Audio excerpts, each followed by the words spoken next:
Hi there. I'm going to start a review section of books about special operations or special forces units. I've got a few of them in my library, so I'll work my way through them. And I'm going to already I've reviewed a couple, Lofty's Who Dares Grins and also Lofty Large's One Man's SAS. I've already done in the past as biographies, but I'm going to start a dedicated section. So I'm going to kick off with this book, Who Dares Wins, the story of the SAS 1950 to 1980 by Tony Geraghty. And I've also reviewed a couple of Tony Geraghty's books previously, about close protection, his bullet catchers, for example. And Tony Geraghty was an RAF officer, and he was very much involved in parachuting, including free fall. And then he became a defence correspondent or military correspondent for the Sunday Times, amongst other outlets.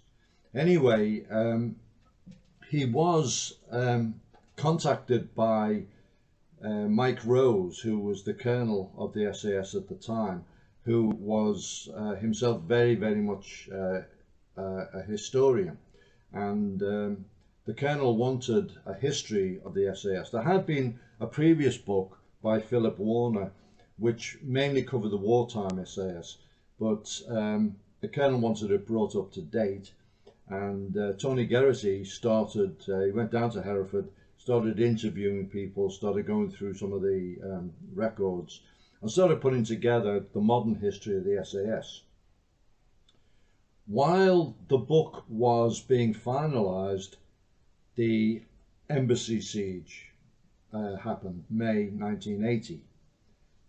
So straight away, some of the book was serialised in the Sunday Times, and when it came out slightly later that year, it was a massive bestseller, and it was really start of the avalanche of books about the SAS, which have been popular ever since.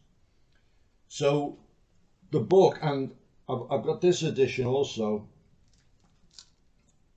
which is an updated edition, but the original, which we'll mainly talk about, it really starts with, it does do an overview of the wartime and the transition from the wartime SAS into the peacetime SAS, and the real start of the book is Malaya, the Malaya Scouts, and how that came about, and the operations in the jungle, how the SAS developed jungle tactics. Some of the guys were old hands from World War II, etc., brought the knowledge over, but they really did institute a different approach to jungle operations than was being done by the regular army at the time in the Malayan jungle, which was an insurgency campaign.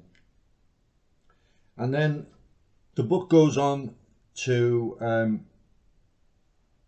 talk about the Jebel Akhdar operation, where they were moved from the jungle out to Oman, and they scaled the Jebel Akhdar, completely different operation, and did it very successfully.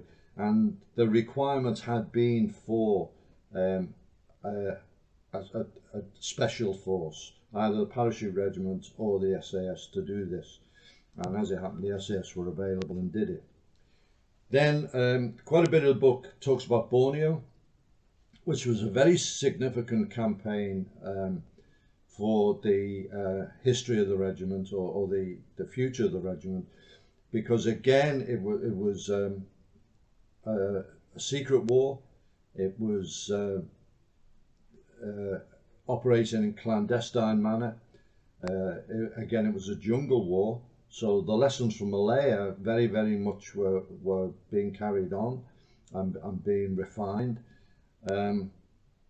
They then had to operate in Aden as well, so they were doing rotating tours of Borneo and Aden, and that was only with 2 squadrons.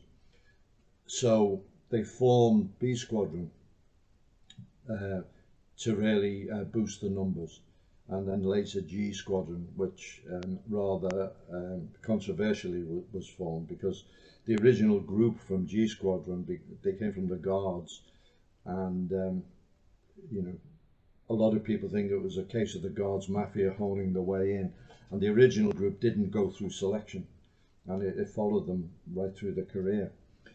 So he talks about, well, it's the first book really to discuss the selection pipeline. He outlines the basic idea, the succession of land navigation marches at the Brecon Beacons and so on, and what the directing staff are looking for, and then the jungle phase, continuation, and then combat survival before being badged. And he laid it out in fair detail. Counter-terrorism is discussed, but it was a very hot topic, and he did include a chapter on the siege, which he obviously had to put together at quite short notice. The book, if it has a problem, it's a problem that all such books have, and it's the secrecy involved. Not just in special forces in the UK, but in the UK system generally. You know, the UK establishment is very secretive, and sometimes to a nonsensical level, but sometimes for very, very practical reasons. And when it comes to special force operations, then, you know, we can see that disclosing too much is obviously detrimental. But from a history point of view, you know, it can be a problem. So a lot of the names are never disclosed, and a lot of the subunits are not disclosed, and so on. So, for example, because the embassy siege was very, very fresh, much of the detail wasn't put into this book. That has emerged later, including by autobiographies of guys who were there. So at the time, it was really a book which took the publishing world by storm, #1 bestseller for a long time. And as I said, it's the pin that unlocked a whole avalanche of books. The public's got an insatiable appetite for books about special forces and the SAS in particular, and Who Dares Wins really kicked it off.